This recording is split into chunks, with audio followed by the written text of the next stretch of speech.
Let's talk about snatch, and we will stop with the drop phase. So here you're starting and then you're dropping. Now look what happens here.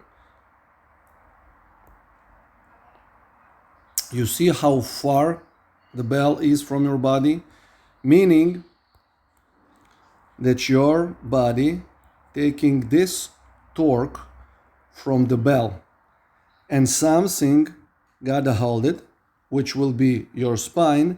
And then the higher the bell, the higher the force will be, because it will be multiplied by acceleration, and then you need to absorb it.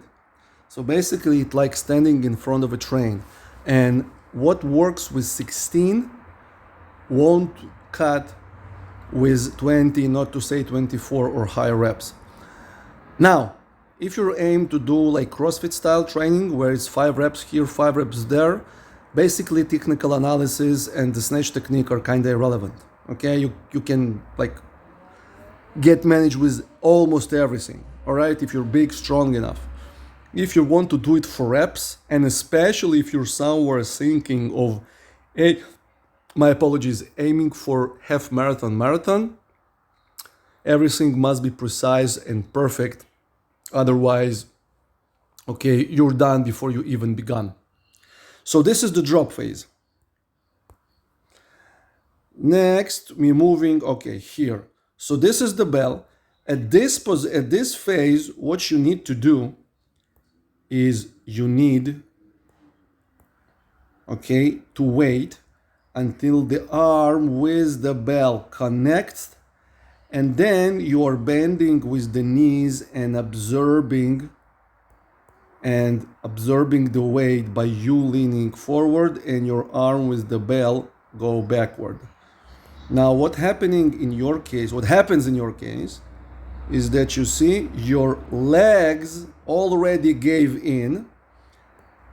This is still the momentum that's messing up, and it becomes really tough now. And what's more is you see how the spine begin to get curved, because the body tries to engage every spring it has to absorb the weight that is going to, okay, like there is a nice explosion here, okay, to bump into it. So again, for high reps, you're basically compromising your spine, which is silly because you have only one spine and multiple kettlebell snatch sets in front of you. Moving on.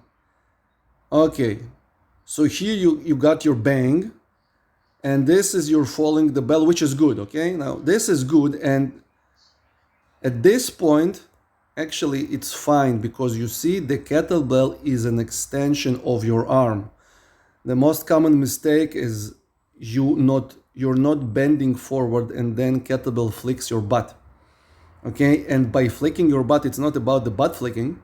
We are in the 21st century, but it's about your forearm fatiguing, because your wrist is doing the flexion and extension game. So then again, your wrist is done and your forearm is done. After like 6 minutes, you probably will be dead. So that one is covered, and it's amazing. Now let's go for the snatch itself.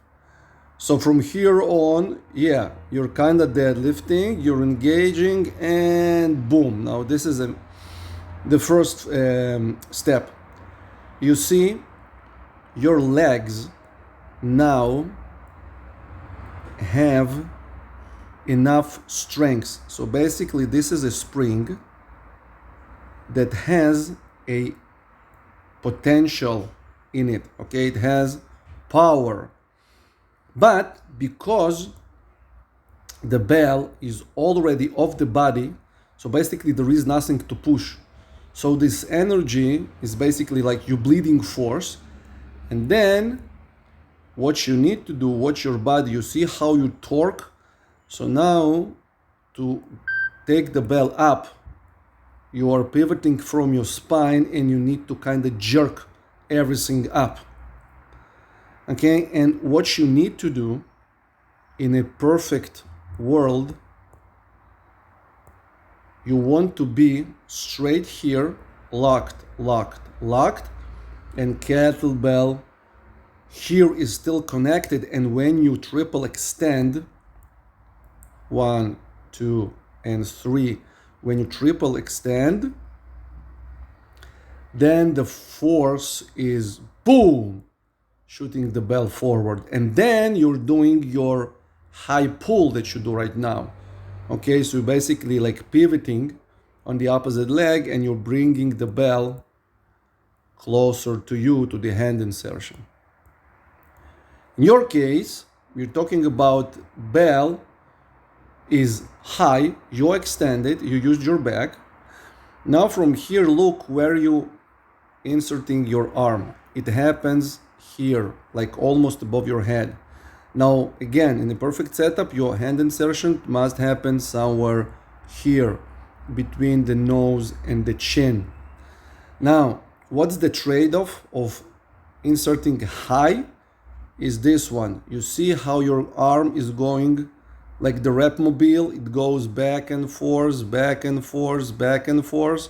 So basically, you're beginning to killing your shoulder by doing like this all door hinging, like, and this is fatiguing. What you want to do is you want the bell to go like this and then drop from above, okay, quote unquote, in the lockout position. Okay, so there is no hinging here. And then there is another drop and you see again, okay, big torque, and history repeats itself. Now let's jump for the front view. Okay, here we are in front view. So this is you snatched, fine. You see your arm is going back and forth, back and forth, back and forth. We can play the Snoop Doggy Dog. All right? Now again, it's not funny. And please don't take it personally, but it's a shoulder killer, and basically your set and the reps are cut in half at least. And usually to stabilize the shoulder you need to shrug, which compromises the shoulder health and neck nerves. Now from here, let's see the drop. Okay, now that is nice. Okay, like we talked about it. And again, you see you already how far the kettlebell is from your body and how bent your knees already are. Now this is good. Okay, now you see this is good because although from this point, at this point, sorry, your arm already disconnected from the body, you are shifting weight to the opposite foot. And this is called axis foot, okay? So you're transforming force on your opposite side and then you're pushing with the hip. And the bell goes up. Now the heel goes up, not because you lifted, but because you're shifting the weight on the opposite side, which is good. So there is no jumping ever in kettlebell snatch. And let's see, you see what I'm talking about? This is your hand insertion here. And then again, we're going, you see it almost took you off balance.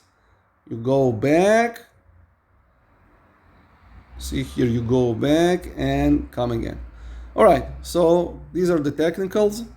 We'll work one point at a time.